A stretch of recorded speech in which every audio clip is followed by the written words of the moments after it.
जी थोड़ी देर, एक मिनट।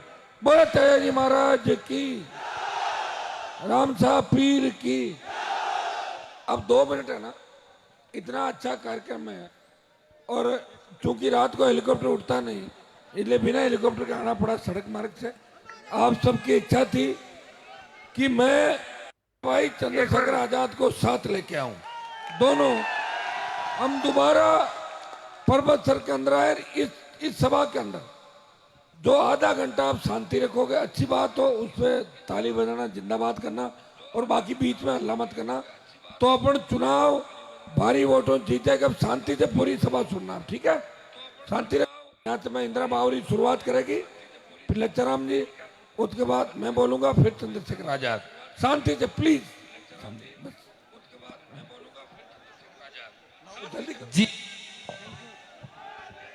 श्रीमान अनिल जी धनवाल, प्रदेश प्रभारी राजस्थान, आपका भी स्वागत है। हनुमान जी भाई साहब का शेर धनवाल जी स्वागत करेंगे चंद्रशेखर आजाद।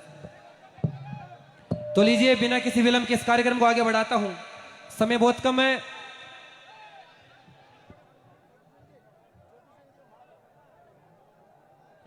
सबसे पहले उद्बोधन की इस प्रथम कड़ी में मेड़ता से राष्ट्रीय लोकतांत्रिक पार्टी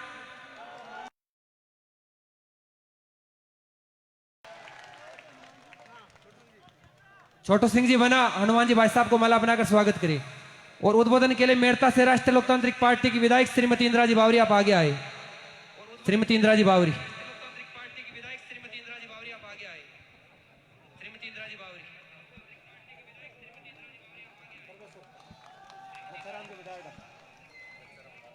बोलो तेजाजी महाराज की, बोलो राम साहब पीर की। जय भीम, जय भीम। आज आपके बोलो राम साहब पीर परबेसर गांव में आपके प्रत्याशी लच्छाराम जी और मंच पर विराजमान आपके सबके लाडला और किसान का बेटा हनुमान बाबू तो निवेदन, और किसान का बेटा हनुमान बाबू तो निवेदन, और किसान का बेटा। पर जो अब की बार आप वोट और सपोर्ट और आशीर्वाद आप अब की बार के हो ना, जन आपने वोट को अलग ही मजा है। तो मैं तो आपको वही निवेदन करूं कि आप लोग अब की बार 36 कौम का लोग आरएलपी पार्टी को मतदान करना है और हनुमान बेनीवाल जी को मजबूत करना है। हनुमान बेनीवाल जी आपके लिए संघर्ष करे और रात दिन प्रयास करे कि किसान का बेटा खुशहाल कैसे हो। मैं आपको वही निवेदन करूं कि दोनों नेता मजबूत है और अब की बार दोनों ही साथ चल दिया है। तो आप लोगों हाथ जोड़ निवेदन है, अब की बार आपने 36 कौम का लोगों ने ये दोनों शेरा ने आशीर्वाद पूरा देना आपने अब की बार, क्योंकि दोनों मजबूत नेता है और बाद में आपका आशीर्वाद नहीं रिया तो जनता कहीं कही कि बड़ा बड़ा नेता आया बाने हराई दिया, बात चीज नहीं करनी। आप वैसे मजबूत गांव है आपका और मजबूत विधानसभा है। आपकी भीड़ और आपका प्यार और प्रेम देख रहने लगे कि आरएलपी पार्टी की बीबीसी बोली अब की बार। तो हनुमान बेनीवाल जी ने आपको मजबूत करना है और चंद्रशेखर जी भाई साहब अपनी विधानसभा में मारवाड़ में पहली बार आया है, आपको मान और सम्मान आपके हाथ में अब की बार। वैसे मैं भी बावरी समाज की बेटी हूं, मैं आपको निवेदन करनी चाहूं, मैं तो आपने इतना ही निवेदन करूं कि बावरी समाज मारवाड़ विधानसभा में खूब सारा है और बावरी समाज वोट ले ले खाली संताबा को काम करे, विकास को काम नहीं कियो।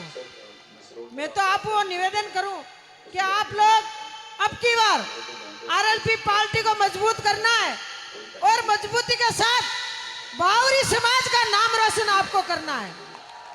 वैसे हनुमान बेनीवाल जी ने आपकी बावरी समाज की जान और पहचान पूरा राजस्थान में आज बावरी समाज को नाम चल रही हो। वैसे मैं तो आपको वही निवेदन करूं कि आप लोग आरएलपी पार्टी की मदद आपको करना है। वैसे कांग्रेस बीजेपी वाली आप कर ली और आपने देख ली, आपने कोई मारवाड़ विधानसभा में नेता नहीं मिला।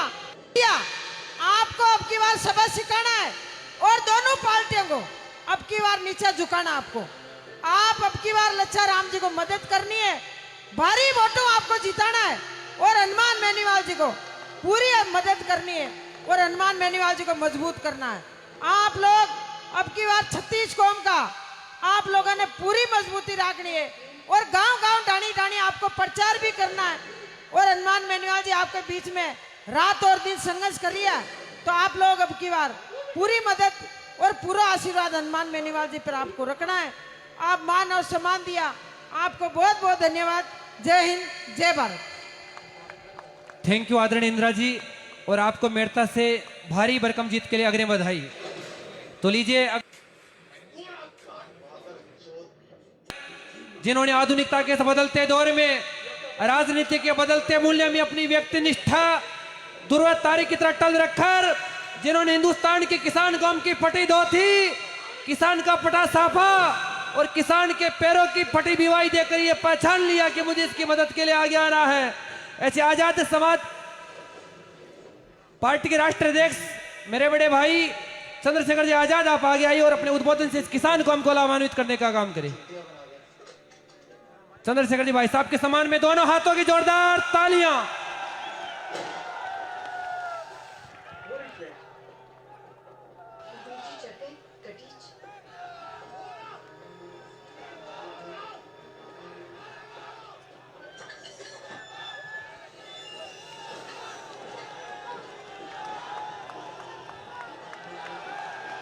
जय भीम, जय भीम।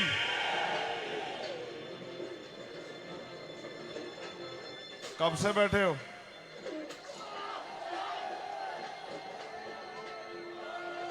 दो बजे से? घर से भी चले ही होंगे। 1 बजे, 12 बजे, 11 बजे, 1 बजे, 9 बजे, तो आज का पूरा दिन तो हमारे लिए था ना। बहुत बहुत धन्यवाद। यहाँ उपस्थित हमारी माताएं बहनें, नौजवान साथी, प्यारे छोटे भाई, सम्मानित बुजुर्ग, इस मंच पर उपस्थित आरएलपी की क्रांतिकारी विधायिका, विधायक बहन इंदिरा बावरी जी, छोटे भाई विक्रम, हमारे प्रदेश के प्रभारी अनिल धेनवाल जी, इस क्षेत्र के लोकप्रिय प्रत्याशी, और मैं तो उनकी हिम्मत देख के दंग। मैं उनको वीडियो ट्वीट के माध्यम से उनके जनसंपर्क को देखता रहता हूं लंबे समय से, क्योंकि आरएलपी के जो आईटी सेल के लोग हैं वो बहुत अच्छा काम करते हैं। हर एक सभा मीटिंग की वो वीडियो डालते रहते हैं। तो मैं तो खुद सोच रहा था कि यार उनके यहाँ जरूर चलूंगा, जो इस एज में भी और तमाम तरह की बीमारियों से लड़ते हुए भी और हौसला करके क्षेत्र की सेवा करने की हिम्मत लेकर बैठे।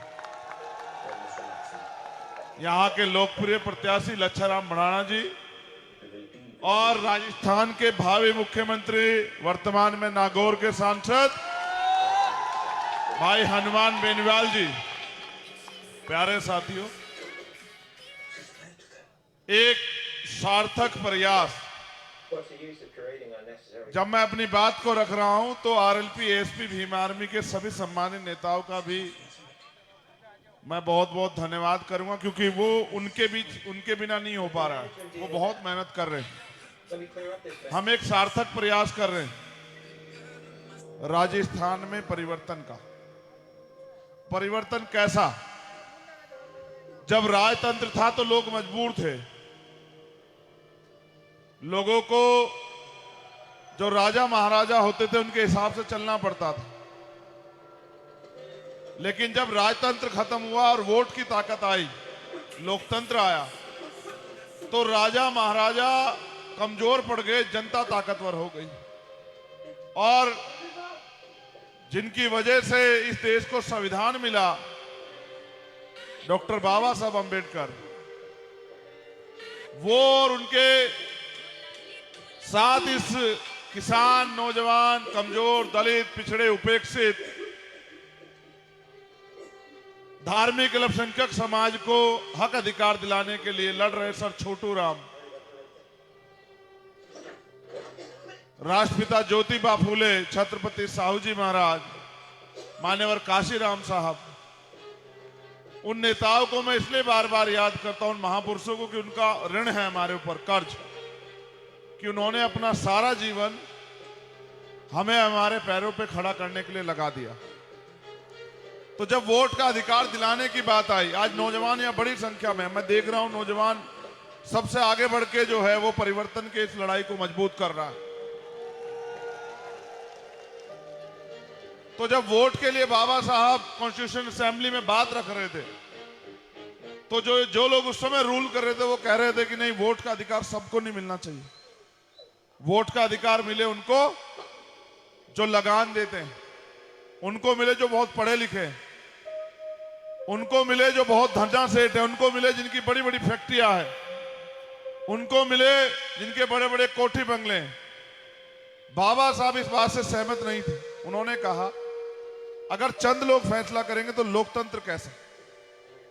लोकतंत्र का मतलब है जनता द्वारा जनता का शासन, जनता जिसे तय करेगी, चाहे किसान का बेटा हो, गरीब का बेटा हो, कमजोर का बेटा हो, गांव में रहने वाला हो, कस्बे में रहने वाला हो, शहर में रहने वाला हो, झोपड़ी में रहने वाला हो, छोटे से घर में रहना, जिसे जनता वोट देगी वो ताकतवर हो जाएगा।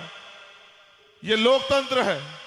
और बाबा साहब कामयाब पेपर लीक कर रहे हैं। बजरी माफिया, कोई घोड़ी पे बैठ रहे पे हत्या कर रहा है, कोई मूछे रखने पे हत्या कर रहा है, कोई मटकी छूने पे हत्या कर रहा है, जातिवाद, भेदभाव। राजस्थान तो इतने सामंतवाद में चल रहा है जिसको सोच के भय लगता है। एनसीआरबी का डाटा कहता है कि यहां महिलाएं सुरक्षित नहीं है, और मुख्यमंत्री ये भाषण देते हैं कि यहां की महिलाएं तो अपने आप ही झूठे आरोप लगा देती हैं। ये सब चीजें लोकतंत्र में आक्रोश पैदा करती है। आपने तो देखा इंद्र मेघवाल के साथ क्या हुआ, जितेंद्र मेघवाल के साथ क्या हुआ, ओम प्रकाश रैगर के साथ क्या हुआ, कार्तिक भील के साथ क्या हुआ, तोला गुजर के साथ क्या हुआ, तमाम तरह का। और आपके पड़ोस में ही कोजाराम मेघवाल के साथ क्या हुआ। ये जो अन्याय है, ये अन्याय करने के लिए कोई विदेश का व्यक्ति नहीं आता है। जिनके हाथ में सत्ता है, सत्ता के से प्रभावित लोग हैं, जो सत्ता का संरक्षण जिनको है, वो गरीबों को सताने का काम करते हैं, गरीब की बेटी की तरफ गलत निगाह रखते हैं। जो बच्चा उनका आगे बढ़ रहा हो उसको रोकने का काम करते हैं, जो बच्चा उनका आगे बढ़ गया हो उसको डराने का, धमकाने का, उसकी हत्या करने का काम करते हैं। इसको रोका नहीं जा सकता है जब तक हम लोग सत्ता की ताकत उनसे ना छीन लें, उनकी कुर्सियां उनके नीचे से ना छीन लें, तब तक ये नहीं हो सकता है। कहीं कहीं तो 30-30 साल से एक आदमी विधायक बने बैठा है, 35-35 साल से, 20-20 साल से, और वो ये सोचता है जनता गुलाम है, उसका राज कभी हट नहीं सकता। जबकि बाबा साहब ने वोट के बात के साथ ये तय किया कि रानी का बेटा राजा नहीं बनेगा, राजा वो बनेगा जो मेहनत करेगा, जो हकदार होगा। आपने तो उदाहरण पेश किया, आपने एक किसान के बेटे को, आज ये हालात है पूरे राजस्थान में, भय पड़ गया भाजपा कांग्रेस में। आप देखो क्या क्या षड्यंत्र कर रहे हैं। कल हम एक सभा में गए, अब मैं इसलिए आपको नहीं बताता कि आप गुस्सा ना करने लग जाओ हमारे नौजवान साथियों। उस सभा में हेलीपैड पे पानी भरवा दिया। आप सोचो कोई बड़ा हादसा घट सकता था। हम तो संकल्पित हैं कि जब हमने कहीं तय कर लिया हम जाएंगे, चाहे बाई रोड जाएं, कैसे जाएं, कुछ हो जाए चाहे, लेकिन जब हम वहां गए तो उसमें पानी भरवा दिया। हमारा हेलीकॉप्टर डिसबैलेंस हो सकता था, हमारी जान पे आफत आ सकती थी, लेकिन कोई परवाह नहीं सत्ता में बैठे लोगों को। उन्होंने जानबूझ के किया। उनको लगता है हनुमान, बेनीवाल और चंद्रशेखर मर जाएं, लेकिन उनकी राजनीतिक विरासत नहीं हटनी चाहिए। आपने तो, लोकतंत्र का यही तो चमत्कार है कि जो आंधी चल रही है आजाद समाज पार्टी, राष्ट्रीय लोकतांत्रिक पार्टी की पूरे राजस्थान में, जितनी भीड़ हमारे लोग जितनी संख्या में आते हैं और उसके जब फोटो जाते हैं तो भाजपा कांग्रेस के लोग सर पे हाथ रख लेते हैं कि ये क्या है। हुआ ये है कि तेजाजी महाराज को मानने वाले लोग, डॉक्टर बाबा साहब अंबेडकर को मानने वाले लोग, भगवान देव नारायण को मानने वाले लोग और वो लोग संविधान में आस्था रखते हैं, जब ये गठबंधन हुआ गांव गांव में तो एक ऐसी एकता बन गई, उनको लगा कि अब हम ताकतवर हो गए हैं। अब वो षड्यंत्र कर रहे हैं रोज नए नए। कभी हेलीकॉप्टर चेक कराते हैं, वैसे तो हिम्मत नहीं, पीछे से करवाते हैं। सामने से तो मुख्यमंत्री की हिम्मत नहीं कि हेलीकॉप्टर में खड़ा होकर चेक करवा दे, इतनी हिम्मत नहीं है। लेकिन ये लोकतंत्र का चमत्कार है कि आपके बीच बैठा आपके क्षेत्र का किसान का बेटा 3 तारीख को राजस्थान का मुख्यमंत्री बनेगा। आप मेरी बात को याद रखना। लेकिन उनको मुख्यमंत्री बनाने में आपका क्या योगदान है, आप भी बताओ।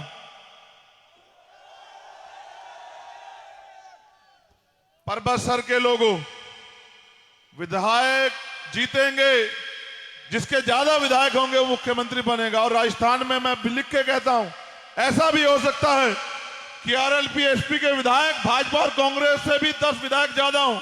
ये बात आप मेरी याद रखना।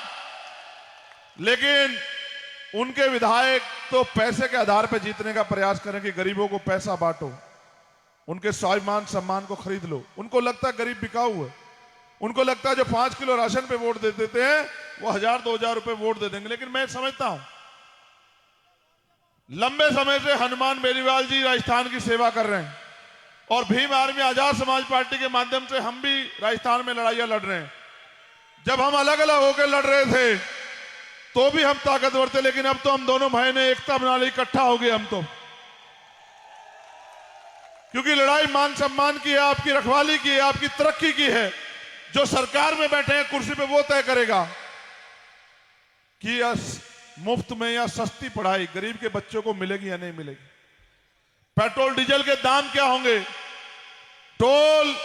ये मुझे रास्ते में कह रहे कि हमारी पार्टी के वर्करों का, या आप ये भी कह दिया करो कि उनका काम है टोल खोल।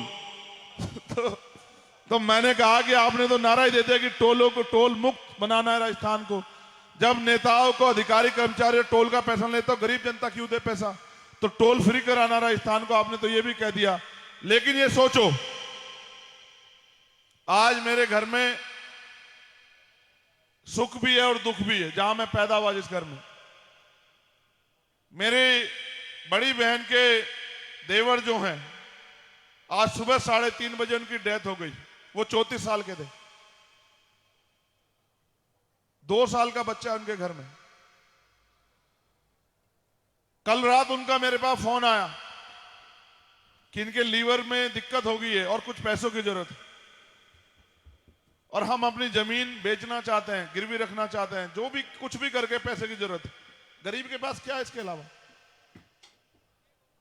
उन्होंने मुझसे कहा कि कुछ पैसे का अरेंज हो जाएगा क्या? मैंने कहा मैं तो राजस्थान में हूं, मैं दिल्ली में होता तो अपने साथियों से कहता कुछ पैसा अरेंज करा दो। वो कह रहे वो दिल्ली लेके आ रहे हैं उसको। तो मैंने कहा क्या करोगे? कि कुछ जमीन है वो हमने तय कर ली किसी डीलर से कि भाई अब हमें पैसा दे दे तो उसको रख ले। जमीन आप समझते हो, किसान की मां होती है जमीन। अपनी जमीन 1 इंच नहीं छोड़ता किसान। लेकिन वो मुझसे कह रहे थे क्या करें इसके अलावा रास्ता नहीं। क्योंकि आप हॉस्पिटल जाओगे तो इतने बड़े बिल आते हैं। भारत में तो जिस नेचुरल हवाओं को हम लेते हैं, लेकिन बीमार होने पे ऑक्सीजन के रूप में जो आती है 7-8 हजार रुपए का डेली का बिल आता है उसका। यानी कि अगर आपके परिवार का कोई व्यक्ति बीमार हो जाए तो आपको अपना मकान, आपको अपनी जमीन बेच के उसका इलाज करा सकते हैं। इसके अलावा कोई रास्ता नहीं। इसलिए आपको सस्ता और सुलभ इलाज मिलेगा नहीं मिलेगा ये सरकार तय करेगी। आपको रोजगार मिलेगा नहीं मिलेगा ये सरकार तय करेगी। बहन बेटियां सुरक्षित रहेगी नहीं रहेगी सरकार तय करेगी। गरीबों को, भूमिहीनों को भूमि मिलेगी नहीं मिलेगी ये सरकार तय करेगी। 3 लाख करोड़ का जो बजट है राजस्थान का सालाना, उसका फायदा किसानों को, एमएसपी गारंटी, नौजवानों को तरक्की, लोन और आगे बढ़ने के लिए मिलेगा नहीं मिलेगा ये सरकार तय करेगी। अभी तो वो पैसा माफियाओं की जेब में जा रहा है। केंद्र में बैठे प्रधानमंत्री 1-1 लाख करोड़ रुपए माफ करता है अडानी अंबानी का। कोई सवाल नहीं कर सकता है, कोई पूछता नहीं कि ये जो पैसा है ये गरीब के टैक्स का पैसा है, टैक्स पेयर का पैसा है। लेकिन अगर आप 10,000 रुपए किसान या कोई गरीब लोन के ले समय पर ना दे तो आपकी आरसी काट के आपको जेल भेज देंगे और अपमानित करके ले जाएं, क्योंकि सत्ता उनकी है, सत्ता की चाबी उनके पास है, कुर्सी पे वो बैठे। तो आपका भला कैसे होगा? आपका भला ऐसे होगा कि जब ज्यादा से ज्यादा संख्या में आप विधायक जिता के भेजोगे। जिनके ज्यादा विधायक होंगे वो चयन करेंगे सरकार किसकी बननी है। और मैं मानता हूं 25 तारीख को अगर आपने वास्तविकता में अपनी जिम्मेदारी निभाई, जिसकी उम्मीद लेके मैं यहां हूं कि आप मेरे मान सम्मान की रखवाली करेंगे, मेरी बात पे पहरा देंगे, अगर 25 तारीख को आपने जिम्मेदारी से अपनी जिम्मेदारी निभाई तो 3 तारीख को मेरा जन्मदिन है। अच्छा यह है कि चुनाव आयोग ने परिणाम का दिन भी 3 तारीख रखा है और 3 तारीख को ही मैं धरती पे आया, यहां पैदा हुआ। इस बार सब कुछ हमारे फेवर में है। वैसे भी मुझे जन्मदिन मनाना ही है। अगर यहां परबतसर में हमारे लोग मुझे जन्मदिन का तोहफा 25 तारीख को वोट के रूप में दे देंगे तो 3 तारीख को जो है वास्तविकता में आज जन्मदिन मनाने का आनंद आ जाएगा, क्योंकि 3 तारीख को त्रिशंकु विधानसभा बनेगी और लगभग 3 बजे एक पट्टी चल रही होगी कि जो चंद्रशेखर आजाद बार बार हर सभा में कह रहे थे कि इस बार राजस्थान का मुख्यमंत्री एक किसान का बेटा और हमारा भाई हनुमान बेनीवाल बनेगा। लेकिन अगर आप चूक गए, आप इनके पैसे के चक्कर में आए, इनकी ये शराब भी बांटते हैं, बहुत खराब लोग शराब बांटते हैं। क्यों बांटते हैं? आपको याद है शहीद आजम भगत सिंह 23 साल की उम्र के थे जब उन्होंने इस देश के लिए लड़ते हुए शहादत दी। लड़ाई ऐसे लड़ी जाती है, सीखो नौजवानों। आज का 23 साल का जो नौजवान है नशे में, वो खड़ा भी नहीं हो पा रहा। 23 साल, क्योंकि पहले ही नशे से उसके दिमाग को बेवकूफ बना दिया है। उन्होंने इस देश की आजादी की लड़ाई लड़ी और बलिदान दिया, तब जाके दुश्मन भागा। आप सोचते हो आप मेहनत नहीं करोगे आपका राज आ जाएगा? How can possible? राज कोई गुड्डे गुड़िया खेल है क्या? जो राज पे बैठे वो रोकने के लिए हमें सारे हथकंडे अपना देंगे, खूब पैसा बहाएंगे, खूब सरकारी मशीनरी का, पुलिस का, सब चीजों का दुरुपयोग करेंगे, डराएंगे, लोगों को धमकाएंगे, क्योंकि वो नहीं छोड़ना चाहेंगे। कुर्सी से बहुत प्यार करते हैं नेता। लेकिन मुझे आपकी शक्ति, आपके संघर्ष, हनुमान बेनीवाल जी के लड़ाकेपन पे भरोसा है कि इस बार आप हमें परबतसर में और राजस्थान में निराश नहीं करने वाले। इसलिए मैं आपको अपनी बात को खत्म करते आपसे आग्रह करूंगा, कल का दिन आपके पास है और परसों का 2 दिन, इन 2 दिन में मेहनत कराना है। अगर अपने हाथ मजबूत करना चाहते हैं, अगर अपने बच्चों का उज्जवल भविष्य चाहते हो, राजस्थान को अंधकार से निकालना चाहते हो, देखो तो राजस्थान क्या है। मैं उधर गया था बाली की साइड में, एक बार में किसान यहां बैठे, एक फसल होती है 1 साल में, 1 साल खेत को खाली छोड़ना पड़ता है। पीने के लिए साफ पानी नहीं है, खारा पानी। जो सरकार 70 सालों में आजादी के बाद पानी की व्यवस्था नहीं करा पाई, चाहे वो भाजपा की हो, कांग्रेस की हो, वो आपके बच्चों का भविष्य कैसे तय करेगी? आप सोचो ना। पीने का पानी, और ये नहाते होंगे बिस्लेरी के पानी में नेता यहाँ के आपके, समझ रहे हो? फर्क है। सोचो, मैं तो देखता हूं ना जीवन को, अमीरों के कुत्ते एसी में सोते हैं भाई, बड़ी बड़ी गाड़ियों में घूमते हैं, गर्मी आती है तो एसी लगाते हैं और सर्दी आती है तो हीटर। लेकिन आप अपनी जिंदगी के बारे में सोचो, कब तक ठगे जाते रहोगे? जानवर भी अगर उससे 2-4 बार आप ठग लो मुंह फेर लेगा, लेकिन आप नहीं समझते हो। समझते हो नहीं समझ रहे मैं क्या समझाना चाह रहा हूं? इसलिए आपसे आग्रह करूंगा, अगर आप वास्तविकता में मुझसे प्यार करते हो और चाहते हो परबतसर में परिवर्तन हो, तो दोनों हाथ उठा के बताओ। मैं लच्छा राम जी को कह दूं कि वो विधायक बनने जा रहे हैं। उनकी जो लंबी तपस्या 10 साल से ज्यादा की, इस बार जनता उनको आशीर्वाद देने जा रही है।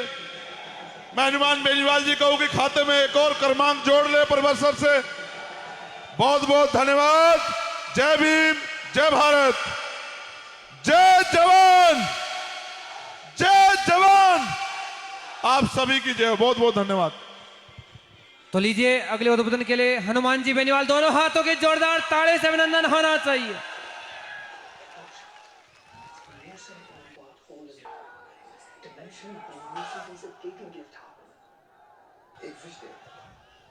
परमेश्वर के अंदर सबसे पहले तो हमारे बीच उपस्थित देश की जवान, किसान, मजलूम, शोषित, दलित, पीड़ित की मजबूत आवाज छोटे भाई चंद्रशेखर जी आजाद, आप सबके सर्व समाज के लोकप्रिय नेता, हमेशा आपके बीच संघर्ष करने वाले हमारे संरक्षक लच्छाराम जी बराड़ा साहब, मेड़ता की विधायक बहन इंदिरा बावरी जी, पूर्व प्रधान जी, राष्ट्रीय लोकतांत्रिक party, Azad Samaj party, Bhim army, Bhim सेना और तमाम संगठनों के मेरे भाई, सर्व समाज, किसान और जवान, 2-3 जोरदार जयकारे लगाए। राष्ट्रीय लोकतांत्रिक पार्टी, आजाद समाज पार्टी, गठबंधन जिंदाबाद। बोले तेजाजी महाराज की, देवनारायण भगवान की, रामसा पीर की, बाबा साहब अमर रहे। आज की सभा के अंदर हम 4 घंटा देरी से आए, इसके लिए क्षमा प्रार्थी है। बिना हेलीकॉप्टर आए, वैसे तो हेलीकॉप्टर उड़ रहा है, छोटे वाला देखो है। दोबारा जब लच्छाराम जी को भारी वोटों से जिता दोगे, मैं आपको विश्वास दिलाता हूं, हेलीकॉप्टर से लच्छाराम जी को साथ लेके आएंगे हम दोनों, ये मैं विश्वास चाहता हूं।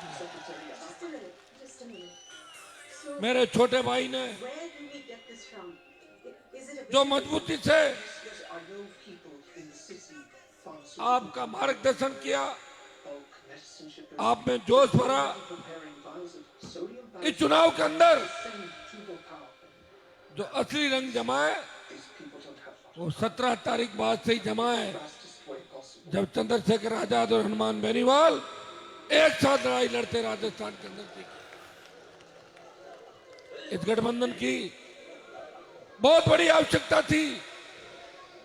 शेड्यूल कास्ट के भाई, किसान जो हमेशा एक दूसरे के पूरक है, जिन्होंने मिलकर गोलियां खाई, जिनका साथ में शोषण हुआ, याद करो